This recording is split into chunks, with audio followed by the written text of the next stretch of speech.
You're listening to Radio Looks Lucet. I'm your host, Steve Matthews. Thanks for joining me for episode 61. The title of today's episode is The Jesuits Promote Mass Migration Madness. Well, welcome to the program, everybody. It's great to have you here on the podcast live stream. And today it's Saturday, October 2nd, 2021. Before I get into my main topic here today, I rarely talk about sports. In fact, I think I never talk about sports on this podcast. This isn't a sports podcast, but there's something today that happened. It was just amazing. My UC Bearcats. I'm a proud graduate of the University of Cincinnati. My UC Bearcats went to play Notre Dame at South Bend today and beat them. 24-13 was the final score. Um, yeah, I looked at, read a column in a local paper here after the game was over, and they said the last time UC and Notre Dame played was 1900, so 121 years ago, and UC lost that game 57-0, which is kind of what I thought might happen in today's game. You know, UC historically has not had a great football team, but this year they're actually ranked in the college top 10. They started the season out in the top 10. I think that's the first time they've ever been ranked in the top 10 to start the season. And I couldn't, I couldn't watch the game because I've got this Cincinnati thing about me because we always seem like no matter what team we're talking about, they always manage to choke or to blow it in some appalling fashion. Either they get blown out in an embarrassing way, or they find some way to choke at the last moment and end up with a crushing defeat. It's kind of like the old back in the day they had the ABC Wild World of Sports, to be the agony of defeat. They had the thrill of victory and the agony of defeat. And we got a lot of agony of defeat around here, but not a whole lot of thrill of victory. So yeah, that was an amazing thing today. They actually, I didn't think it was possible. If you'd asked me before, I would have said, nah, they're not going to win. Oddly enough, they were even favored to win, but I still didn't think that they. I figured they'd probably just find a way to not get the job done, but they got the job done, and so yeah, that was really exciting to see that. I remember when I went to UC, and this was back, goodness, probably in any of the 80s, 90s. They were really terrible at football, and in fact, I think they were really one of the favorite homecoming guests of the Big Ten and the SEC. So, like anytime one of these big time football schools, they'd want to have bring cannon fodder in, for the homecoming and the alumni. They'd bring UC, so UC would go and they'd play Alabama or they'd play Penn State or they'd play I don't know. This was Miami University or University of Miami. This is back in the 80s when they were winning all those national championships. And they go and they play the homecoming game and they lose by some absurd score. I looked up back in 1991, just to kind of give you an example of how bad UC has historically been at football. They lost to Penn State 81-0 in 1991. And that was the worst defeat ever in team history. But that was not untypical, like I say, or atypical of them to lose by wide margins to some of these really marquee football programs.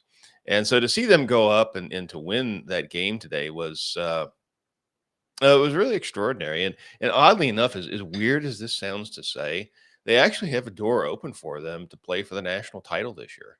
Now, who knows? I mean, that's 3 months from now. There's a lot of football between now and then, but that was exciting. That was fun to see that. I finally sneaked down in the fourth quarter and watched the end of the game because I couldn't bear to watch it.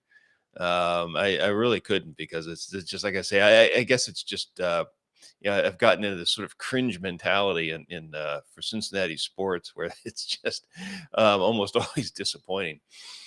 So anyway, that was exciting to see that. I really enjoyed that. And one other thing here today too, I had a chance to go out and do some bike riding. I went out and I rode about 28 miles today. I was out at Lunken Airport. It's out on the east side of Cincinnati, and it's such a great day to get out and ride. It started out. It was in the the low 60s. By the time I finished, it was, I think, about 73 degrees. And after biking 28 miles, I didn't even break a sweat the whole time. And just because of the weather, I mean, it's one of the nice things, September and October really do bring some of the nicest weather in Cincinnati. Um, it's warm enough. It kind of still feels like summer, but it dries out, and you don't have all that just really nasty, oppressive humidity like you get in the summer months. And it's really just a beautiful time of year to go out and ride. And it was a real blessing to be able just to get out and to do that today. What a great opportunity. I'm so thankful to be able to do that. Well, why don't we do this? Go ahead and dive into some of the stories that I wanted to cover here, and really before I get into the Jesuits and all the mass migration and immigration and other skullduggery that those guys are up to. One thing that did catch my attention here too today is they had, I guess, the big women's march today. I guess it was the fifth women's march they called it, and this time the women took to the streets, I guess, in Washington, D.C. and throughout the United States to defend their unalienable right to kill their kids in the womb. And of course, we're talking about they were marching for abortion rights. And I went out. In fact, I'll do a screen share here with you. Let's see if I can get that going. Yeah, there we go. This is a screen share. This is from the Women's March website. And it says here, we must mobilize and defend our reproductive rights. Join us on October 2nd, 2021, and pledge to march now. So that was today. And underneath that, if you scroll down, this is just, again, it's on the homepage of the Women's March. And they say in here, they say it's called Feminist Future Series. And it reads, from the crisis facing women in Afghanistan to the abortion ban in Texas. How did we get here and where do we go from here? Join the Feminist Future Series and let's get to work. We'll learn from the struggles and choices of everyday feminists throughout history who've navigated similar waters, and we'll look inward at ourselves as we build hard skills to create a feminist future. So they're wanting to build a feminist future. And one of the things I haven't written a lot about feminism either on my blog and I haven't really commented about it all that much on this podcast here. I'd like to be able to do more on it. It just gets down to doing having the time to do some of the reading that I'd like to be able to do. But one thing, about feminism is it's closely tied to abortion. Those two things are almost joined at the hip. I don't know. Perhaps you could even argue that feminism is what gave birth, if you want to use that particular figure of speech, what gave birth to the whole abortion rights movement. And years ago, this was a book that I read. I think it was written by a fellow who was I think he was a psychiatrist by profession. But he made an interesting point that stuck with me over the years, and I don't believe he was a Christian, but he had a very keen observation, and he said this. He said this about someone's sex. He said that it's the first thing you notice about someone, and the last thing you forget. And that's such a basic observation. I think maybe it's easy to even just overlook that, but if you stop and really think about it, that's a profound thing. Because I mean, what he's really saying is that our sex, whether we're men or whether we're a woman, is really integral to who we are. And of course, that's supported by Scripture, right? I mean, God made man; He made them male and female. Male and female, He created them. And in the Scriptures teach that the sexes are complementary. They are not the same. They're not the same. And of course, feminism wants to tell us that they are the same. Maybe with the exception of a few superficial differences are the same. No, they're not. And that men and women have different roles to play. That is not oppression. That's not the patriarchy that's doing this. That is God's design for the human race. And actually, patriarchy is God's design for the human race. That's a good thing. It's not a bad thing. And of course, the feminists spit that out of their mouths as though it's some poison pill. And I guess, of course, if you want to adopt feminist thought, of course, that is offensive to them.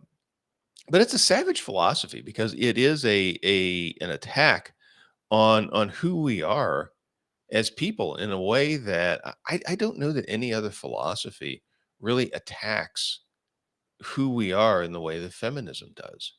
It's savage, it's brutal, and it has brought all kinds of evil into the world. I don't think there is such thing as a good feminism. I mean, sometimes you hear people make these arguments. Well, feminism back in the day, it was a good thing, and but now it's just gone too far. No, I mean, feminism was always a bad thing. It was always ungodly. It was always unbiblical. It was always unchristian. It was always anti-human, if you want to put it that way. It has always been destructive, and there was never a time when it hasn't been destructive.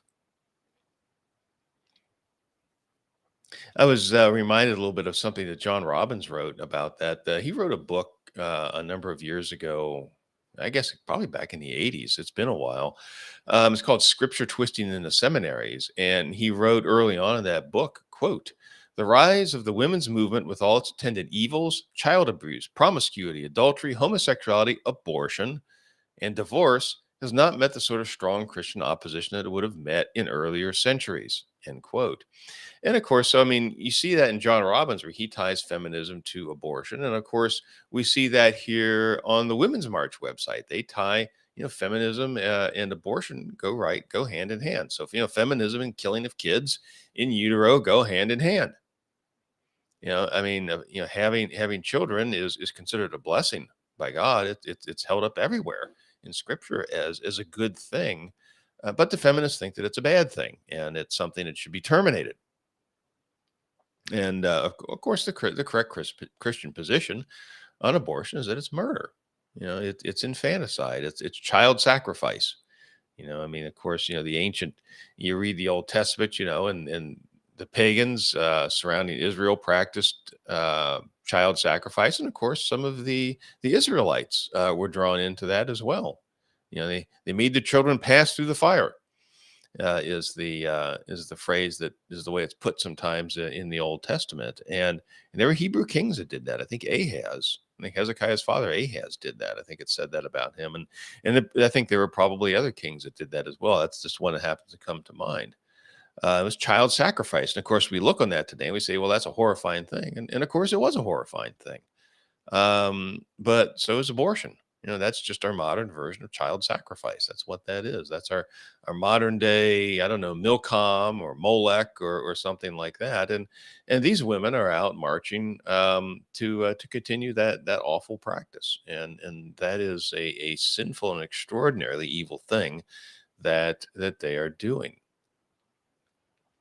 Well, that's enough, I guess, for now on just the women's march and abortion and feminism and all that.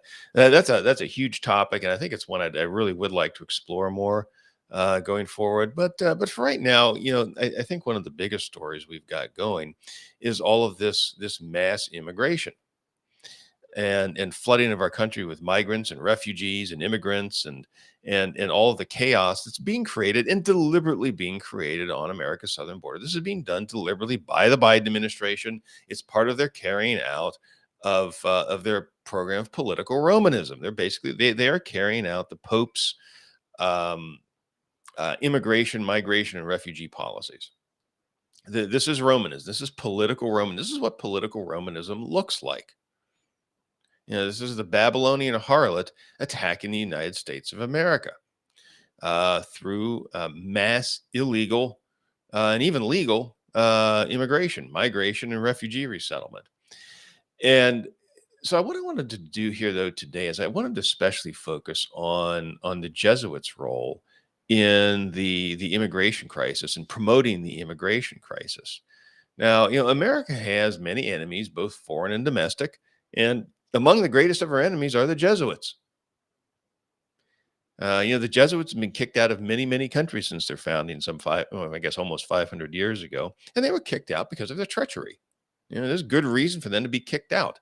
Rulers, even popes, have not trusted the Jesuits. I mean, their reputation is so bad that there are many people, even within the Roman Catholic Church, who just denounce and detest the Jesuit order because of their reputation, and I would say well-deserved reputation for lying, for skullduggery, for um, dishonest dealing. Um, and and it's a truly extraordinarily evil organization. Is the Jesuit order? Um, the Jesuits are attacking America from many angles right now, but the one I wanted to focus on today really is their immigration assault on the United States. So let's just run through a few stories here. Here's one, and this was on CNBC. From Thursday, September 30th, so just a couple days ago. And the headline reads this: U.S. will no longer deport people solely because they're undocumented, Homeland Security Secretary says. Homeland Security Secretary Alejandro Mayorkas on Thursday said immigration officers can no longer detain and deport people from the U.S. solely because they're undocumented. In other words, if you come in and break our immigration laws, I guess essentially what he's saying here is that if you violate America's immigration laws, you really haven't broken a law at all. That's not a real law.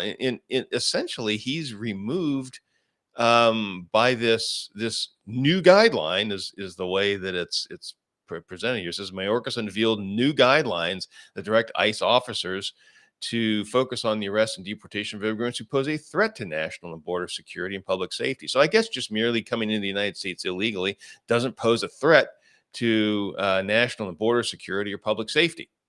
That's just awesome. It's just fine to go do that, and there's no problem there. So really, what he's saying is we don't.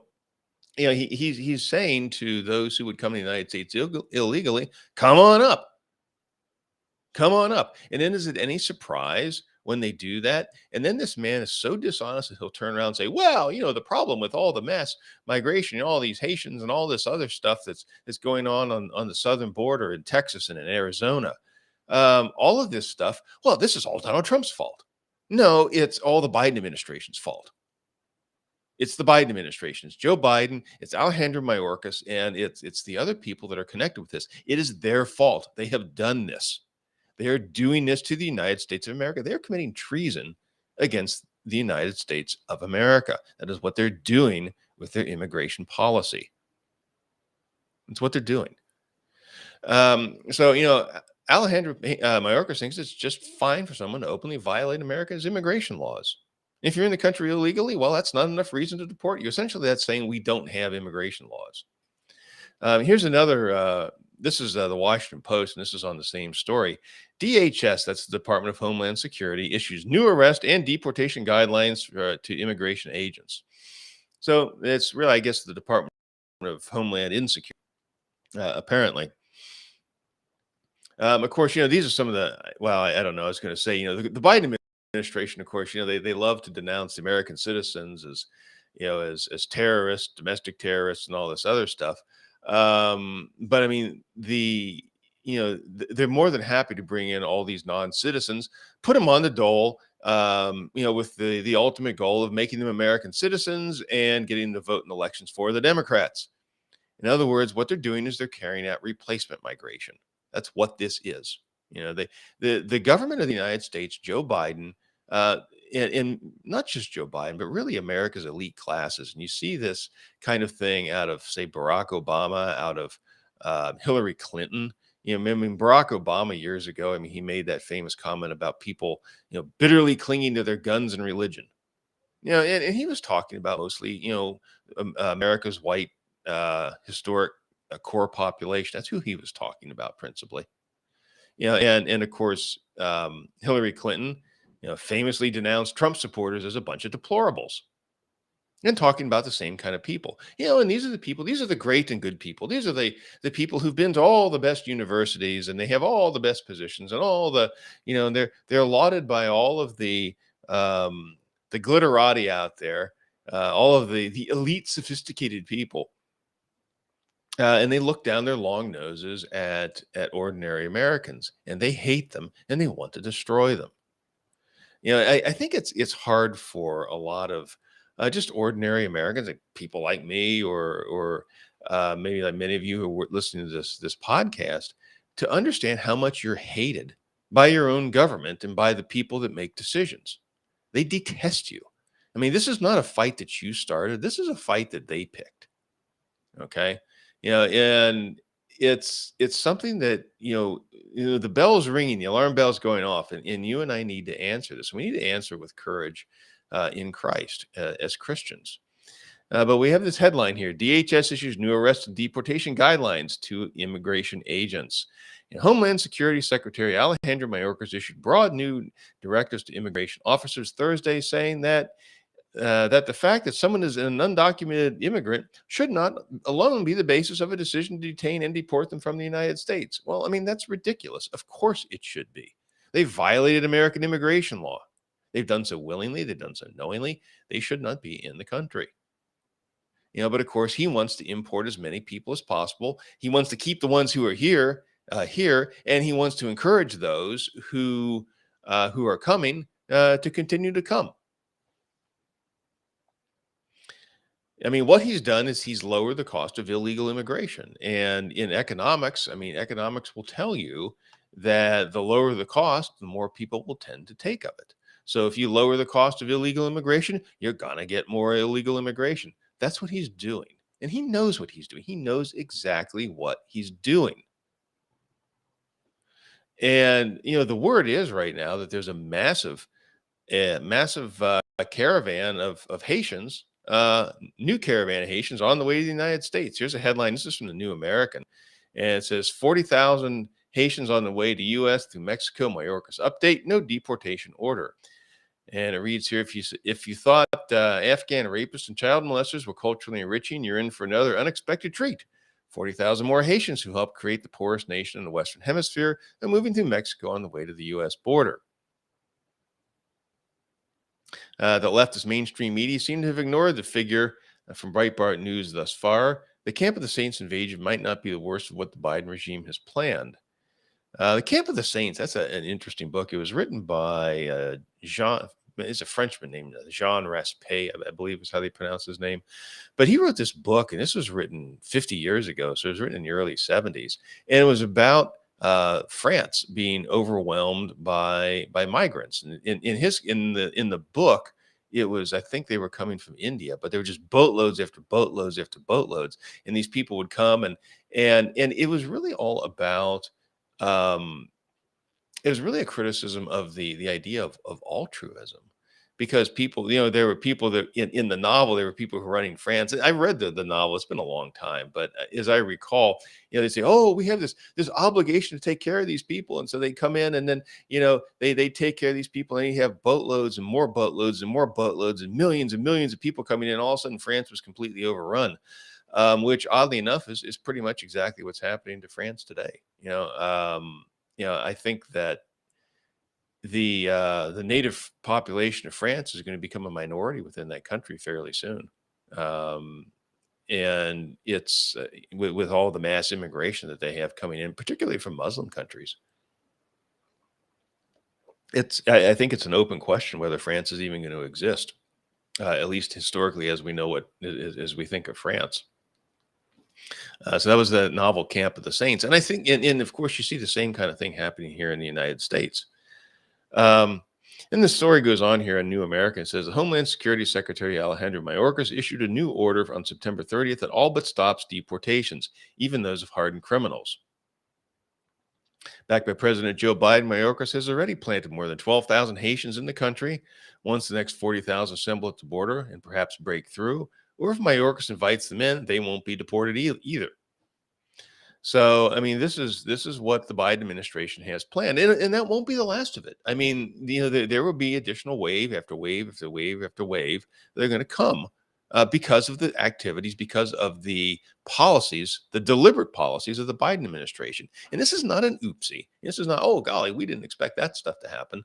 No, they deliberately created this. And they're continuing to deliberately create this. This is an assault. This is an attack, an open attack on the United States of America by the Biden administration. So we have here this Alejandro Mayorkas, who gave this order. He's the DHS secretary, and he says he's not going to deport anyone. He says it's come one, come all. essentially. And of course, what goes unsaid, but it's just as important. It's it's implied in all this is that they're all going to be put on the dole and eventually become Americans and vote for the Democrats, and then they can vote more free stuff for themselves. To punish those nasty, deplorable Americans who really deserve the beatdown. That seems to kind of be the plan of action and the thought behind all of this mass immigration. Now, I started out this section talking about the Jesuit migration madness, the connection between all of the kind of insane immigration, refugee resettlement, migration policies that the Biden administration has adopted, and the Jesuits.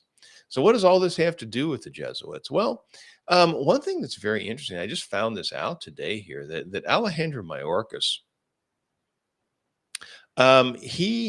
he got his he's a lawyer. He got a law degree, and he got his law degree from Loyola Marymount University, in which I believe is in Los Angeles. Now, anytime you hear a school with a title name Loyola in it, that's a Jesuit school. Loyola, of course, that's named after Ignatius Loyola. He was the founder of the Jesuit order. So this Alejandro Mayorkas, he was trained by the Jesuits in law. And you can find that if you actually look on his Wikipedia page. I believe it says that yeah. So he went to the University of California, Berkeley. So he went to, I guess that's one of the famous hippie schools there. He went to Berkeley for his undergrad, but he went to Loyola Marymount University for his law degree. Now, there's an article that I found about Mayorkas here. This is in the New York Post from just earlier this week, September 26, 2021. Alejandro Mayorkas, 7 border lies. Well, I guess one of the reasons why Alejandro Mayorkas is such an extraordinary liar is, well, I mean, it's because he's trained by the Jesuits. I mean, that's what the Jesuits are known for, is lying. I think they call it casuistry. Is their system in which they justify this sort of thing. But yeah, he's trained by the Jesuits, and he's quite adept and quite comfortable with lying. So, what are some of the lies? It says lie number one. Approximately, I think it's about 10,000 or 12,000, could even be higher. For the last couple of weeks, Mayorkas has bobbed and weaved whenever asked how many of the Haitians camping under the Del Rio, Texas bridge were being released in the United States and how many were being deported. At what point he blamed 18-hour days for his lack of clarity, but it's clear that the administration always knew the numbers and they just didn't want to reveal them. Now it's impossible to stop the process. He again lowballs the number 12,000, vaguely adding it could be more. He knows it's more. Line number two, what we do is follow the law as Congress has passed it. I'm not going to read through all of this here. Line number three, we have enforcement guidelines in place that provide the individuals who are recent border crossers who do not show up for their hearings are enforcement priorities and will be removed. What a total joke! I mean, you're bringing in thousands upon thousands upon thousands upon tens of thousands of people, and you're just going to release them. And probably a huge percentage of these things. In fact, even here it says that Fox News Chris Wallace knows that 44% of those who apply for asylum fail to show up for the court hearings. So at least 44% probably, and who knows, probably maybe more, are not going to show up for the court hearings. And Mayorkas wants us to believe him that he's gonna really get after these people. Nonsense. He's not going to do anything about that. He's just lying. Line number four, the Border Patrol agents blocking migrants from crossing illegally painfully conjured up the worst elements of our nation's ongoing battle against systemic racism. Well, this is a bunch of hooey, too. This is one of the things that the Roman Catholic Church generally likes to do. They always are attacking the Border Patrol. The Border Patrol are the worst people in the world, and the people trying to crash into the United States illegally, they're awesome. Everything they do is awesome. And of course, they're trying to play the race angle here as well, trying to play the race card, I guess is the way they say that. Well, I think the Border Patrol was doing a wonderful job. I fully support what they did. They did not whip people. Even the person, the guy that took the photo that has become so iconic, in this whole, supposed whipping of the Haitian migrants theme. He said that the agent was holding reins, and they didn't whip the migrants.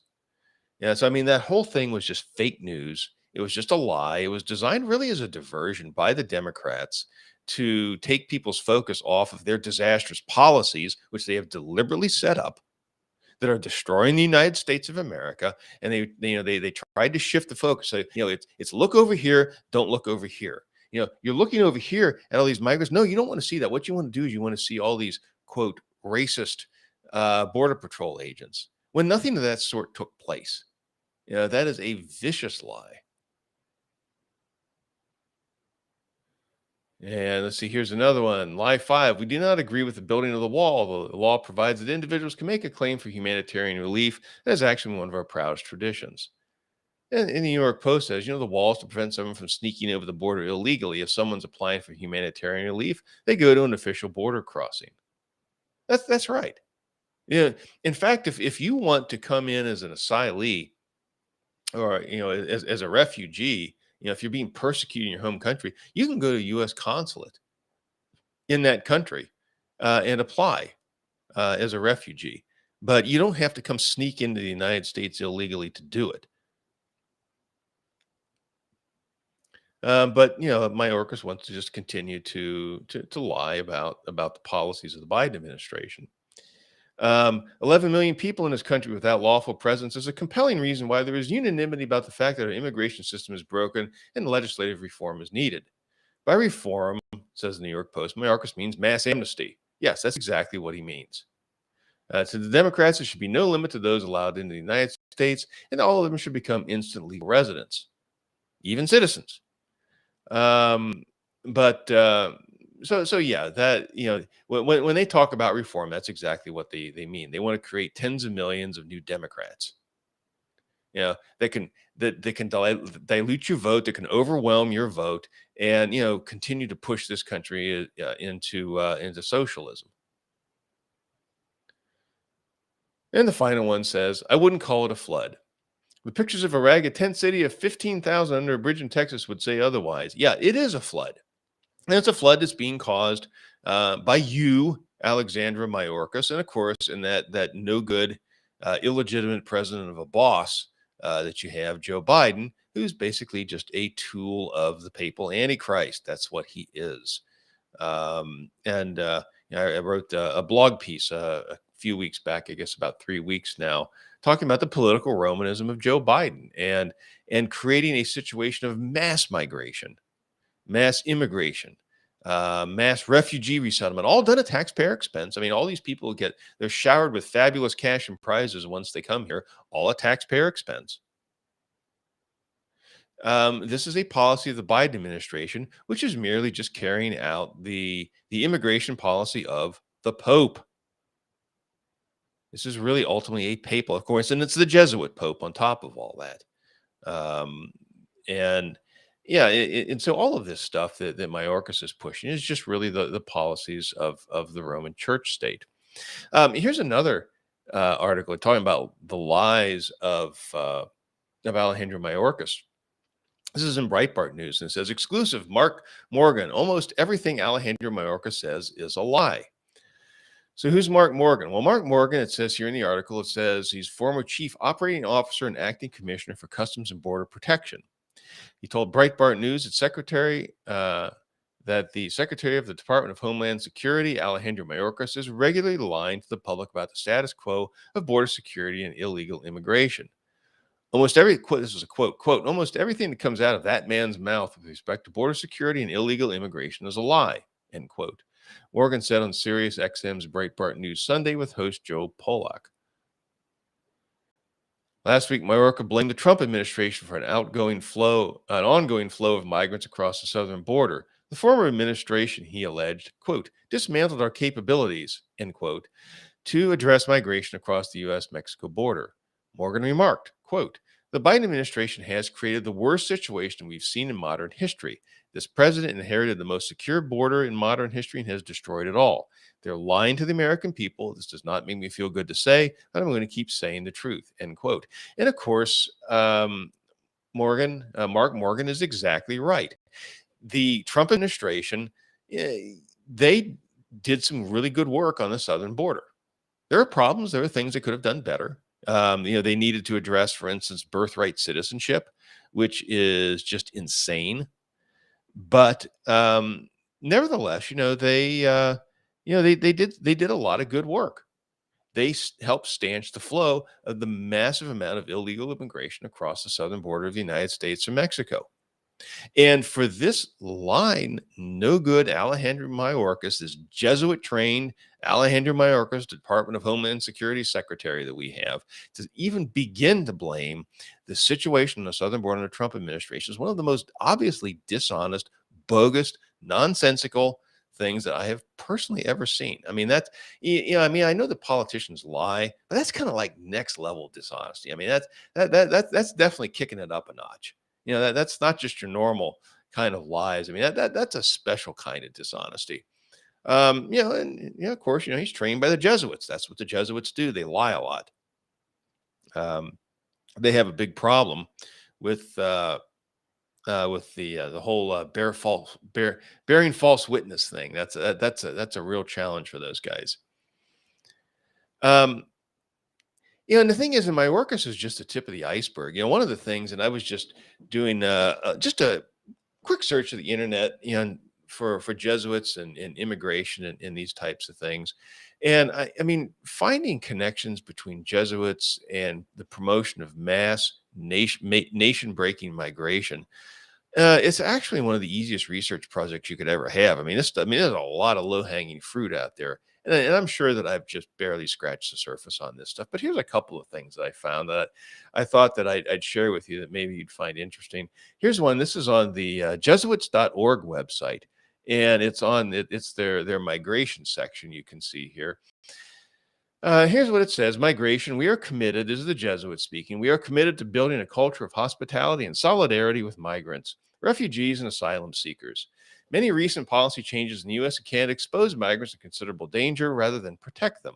Our advocacy efforts promote compassionate and humane policies that honor the inherent dignity of every person. Well, I'll tell you what they're not interested in doing. They have no compassion, or nor do they have any humane policies toward the citizens of the United States or Canada or any other Western nation that they're trying to force all these migrants on. They couldn't care less. If you're an American, if you're a Canadian, if you're a German, or if you're a citizen of Great Britain, subject, I guess is what they call it. I guess is the proper term. But if you live, if you're a person in Great Britain, or any other, or France or Italy or any other Western nation, they could not care less about you.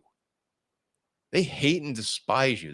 All they do is they see you as a host, kind of like a parasite, the way a parasite views a host. They're parasites. And they want to use what you have to promote their globalist goals. And they are globalists. I've written and spoken about that before. The Roman Catholic Church is the beating heart of globalism. The New World Order is geopolitical Romanism. That's what that is. And so, I mean, the other thing, of course, is they use that term solidarity. And that is, if you read John Robbins' brilliant book, Ecclesiastical Megalomania, he talks about solidarity as being one of these buzzwords that Roman Catholic that you see in Roman Catholic social teaching, and there's not they don't really define it all that well. And I think what John Robbins said ultimately about it, he says that solidarity really just is kind of like a vague sort of collectivism. So whenever you hear these Jesuits or any other Roman Catholic talking about solidarity, think some sort of collectivist socialist kind of idea, and that kind of is in summary what they mean by solidarity. But if you look at some of these other tiles that they have here on this particular page, here's undocumented communities call for urgent legal protection. In other words, these are people who have come to the United States or some other country illegally, and they want to stay. They're not undocumented; they're illegal aliens. That's what they are. Undocumented is simply that's just a euphemism that the Jesuits are making up to lie to you about what these people actually are. And you can see here from this banner It's talking about DACA Hope. Well, DACA, what is that? Deferred Action for Childhood Arrivals is what that stands for. And of course, the Jesuits and the Roman Catholic Church and the Democrats and all these leftist progressive types that want to destroy the United States of America want to make all these DACA people citizens. They want them to be citizens as soon as possible so they can vote for Democrats and vote for socialism. Again, overwhelm the historic core population of the United States with their nonsense. That's what they want to do. That's what they want to see happen. And then the Jesuits are right there pushing all of this stuff. Here's another title: Jesuit Network advocates for migrant rights and report to the United Nations. Okay, well, what about the rights of citizens? Yeah, of course, they don't matter. Everything from the Jesuits, it's always about migrants, migrants, migrants, migrants, migrants, migrants, migrants.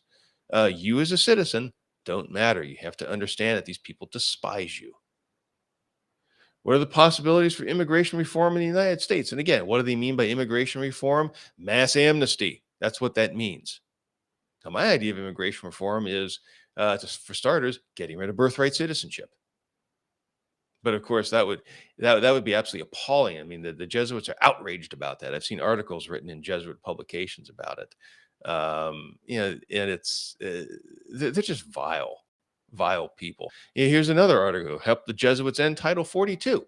Now, Title 42, what that does is it's a legal statute or rule, what have you, out there that allows for the summary deportation of people from nations with a high incidence of infectious disease. So the Jesuits want to foist a lot of COVID positive people on you. So I mean, you go around and you see all this stuff about COVID, COVID, COVID, COVID, COVID, and we're all going to die from COVID. We all have to get locked down. We all have to be masked. We all have to be vaxxed. We all have to accept all these draconian rules to protect us from COVID. But of course, we can let all of these migrants just march across the border, and they all have COVID, and we're all just supposed to ignore that. We're supposed to think that's awesome. So I mean, yeah, the Jesuits want to foist COVID positive people on you. Yeah, that's what this is all about. Help the Jesuits end Title 42. No, no, I will never help the Jesuits end Title 42. This is a complete fraud. These people are treasonous liars. That's what they are. They're deceivers. Um, Here's another Jesuit website. This is called the Jesuit Refugee Service, JRS. Now, one of the things that you notice when you start researching Rome and immigration is the extraordinary number of organizations within the Roman Catholic Church dedicated to immigration treason. I mean, it's their stock and trade. I mean, it's unreal. I need probably to build a spreadsheet and start cataloging all these things, because I mean, you just keep running across them, and it's just one after another after another. It seems like every week I find a new one. I'd never heard of this organization until today. I didn't know that the Jesuits had a refugee service, but they do. And it's the typical sort of liberal leftist claptrap that they promote. Afghan refugees need our help, and of course, our help. What that means is taxpayer help. Um, and so you can read through some of this. Jesuit Refugee Service USA on court ruling allowing Biden administration to continue migrant expulsions under I believe that's under Title 42. Let's take a look here. Yeah. Yeah. So the Biden administration actually managed to do one little thing that maybe is just a little bit positive toward actual American citizens. And of course, all of the Jesuits and their hangers on, they're outraged by this. So let's go down and look through some of these other things. Jesuit Refugee Service USA stands in solidarity. Of course, they stand in solidarity because they're a bunch of socialists. They love that word solidarity with Haitian migrants at the border. Of course they do. Of course they do. Here's another one. Jesuit Refugee Service USA commends Biden administration recommendation to increase refugee number to 125,000 for fiscal year 2022. Well, of course, they want to flood the country with refugees, all which will go on the dole. Refugees especially are eligible for the entire panoply of the U.S. welfare state, which was also brought to you by the Roman Catholic Church state. That is the welfare state. They were the ones that are out there chiefly cheerleading for this sort of thing. And again, John Robbins details some of that in his book, Ecclesiastical Megalomania, which I would highly recommend to you. It's an absolutely brilliant book, and I can't recommend that book strongly enough if you're interested in understanding the economics and politics of the Babylonian harlot. So, yeah, yeah, and of course, one of the things I always that just drives me nuts about these Roman Catholics is how they will get up and they talk in these high-minded terms. Oh, yes, why we must stand in solidarity with the migrants, and we urge the Biden administration to increase the cap to 125,000. But what they never talk about is the cost to the American people. And it is a huge cost to the American people. You're bringing in welfare migrants, welfare immigrants, welfare refugees. That's what they're doing. That's what they're doing. Um, and in fact, every great now and then, somebody in the Roman Catholic Church will tell the truth about this. And there was and I've quoted him before. There was a book that was written. It was an edition of a papal constitution called Exul Familia Nazaretana, the Emigre family of Nazareth. And in the Roman Catholic Church, this was written by, I think it was Pope Pius II back in 1952. And it is in fact, book calls this Exul Familia, it calls it the church's Magna Carta for migrants. And so all of this Roman Catholic rubbish about migrants and their rights and this type of thing is is based upon that document from 1952. And in this particular edition, it was put out by some Roman Catholic priest. His name was Giulio Tesserolo. I think I'm saying that correctly. Um, and he wrote in the preface to this book, this edition of Exo Familia, about the enormous cost of all of this migration. He said, well, due to the enormous cost, it can only be borne by countries in the English speaking world. So he kind of let the cat out of the bag about the cost. Of course, these Jesuits here, they don't talk about that. They want you to just focus on, oh, these poor migrants. Oh, we have this duty, this moral obligation to take care of them. No, we do. We, and by the way, who is we? And they never really define who we is. What they really mean by that is the citizens of these countries have an obligation to fund these people through the welfare state. Well, one of the biggest lies of the Jesuits and the Roman Catholic Church generally on immigration is that Christian charity and state welfare are not the same thing. There's no biblical case for the welfare state. That the Apostle Paul said, if a man will not work, neither let him eat. There's no example of a welfare state being set up in Israel in the Old Testament. Some people may object and say, "Oh, well, there are laws against going and going and beating your olive trees a second time, or harvesting the corners of the wheat field, or things like this." Yes, but you know what? There were no civil penalties attached to that. There wasn't any olive tree police in the law of Moses who went around and said, "Oh, you've gone, you went back and you gleaned your olive trees a second time, and you're going to get slapped with penalty. You have to pay a penalty to the priest. You have to go offer a sin offering on the altar or something like that." There were no civil penalties.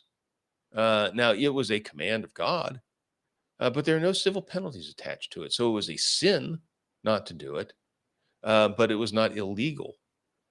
You have to distinguish between things that are sins and things that are crimes. There are some things that are both sins and crimes, and there are some things that are sins but not crimes. And the way you can tell the difference in the Old Testament is if there is a command given and there's a civil penalty. If there's a command with a civil penalty, that is a law. That's something that is a legal statute and can be punished by the state.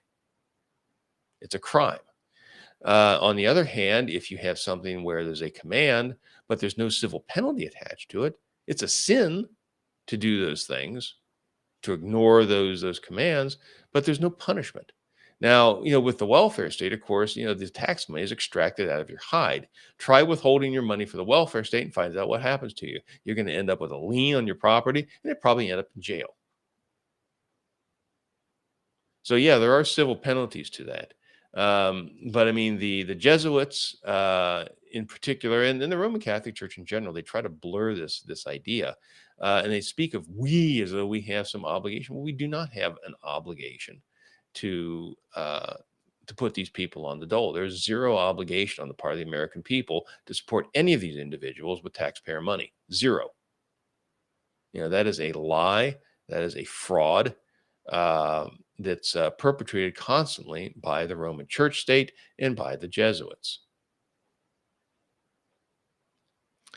And of course, when we're talking here um, about the Jesuits and immigration and migration, I guess we can't ignore the biggest Jesuit of all, and of course that's Pope Francis. Now, here's an article, and this is from September 27th. So again, just a few days ago, just last week or this week.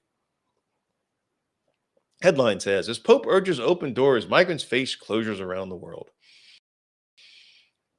Here, and this is the date line. It's there in Rome. Celebrating the World Day of Migrants and Refugees Sunday, Pope Francis implored the world not to close doors to hope. It's necessary to walk together without prejudice and without fear, placing ourselves next to those who are most vulnerable: migrants, refugees, displaced persons, victims of trafficking, and the abandoned, Pope Francis said on Sunday. So just this past Sunday, last Sunday, I guess that would have been, oh goodness, let's see, what was the date? What was last Sunday? That was September 26th. So September 26th, 2021, that was the World Day of Migrants and Refugees in the Roman Church state. And of course, there was all the kinds of unctuous lectures that were put out by the Romanists about why you should destroy your country for the sake of migrants, immigrants, and refugees. That you have a moral obligation to destroy your country, your prosperity, to destroy the future of your children, to put yourself in danger, all because the Pope said that you owe all these migrants your stuff. And of course that's an extraordinary lie, but that's what he's promoting. And of course he's a Jesuit. And here's the thing that I think is very interesting. So the Pope's lecturing everyone on their obligations, supposed obligations to migrants, immigrants, and refugees. And then just this week, you've got this Jesuit-trained Department of Homeland Security secretary comes out and says, "Yeah, people coming to the United States of America illegally. Yeah, we're not going to deport them." Now, do you think that there's a connection between those things? I think the timing is very interesting. You had this World Day of Migrants and Refugees, and just a few days later, this treasonous fellow Alejandro Mayorkas comes out and makes this pronouncement of his. And this is the man who has the gall to blame the current border crisis we have in the Trump administration. What a bunch of hooey. So anyway, that's about all I have here for tonight. I guess we're getting on to goodness, we're over 50 minutes here at this point. So yeah, it's been kind of long winded here this evening. Well, anyway, I really do appreciate you. Those of you stopping by on the live stream and also listening on the podcast. It's great to have you here. And I guess I better get wrapped up, get this thing edited, and get to bed. So I guess I wish you all a blessed Lord's Day tomorrow on Sunday. And until the next time we speak, may the Spirit of truth guide you in all truth as you read and study God's Word. Good night, everybody.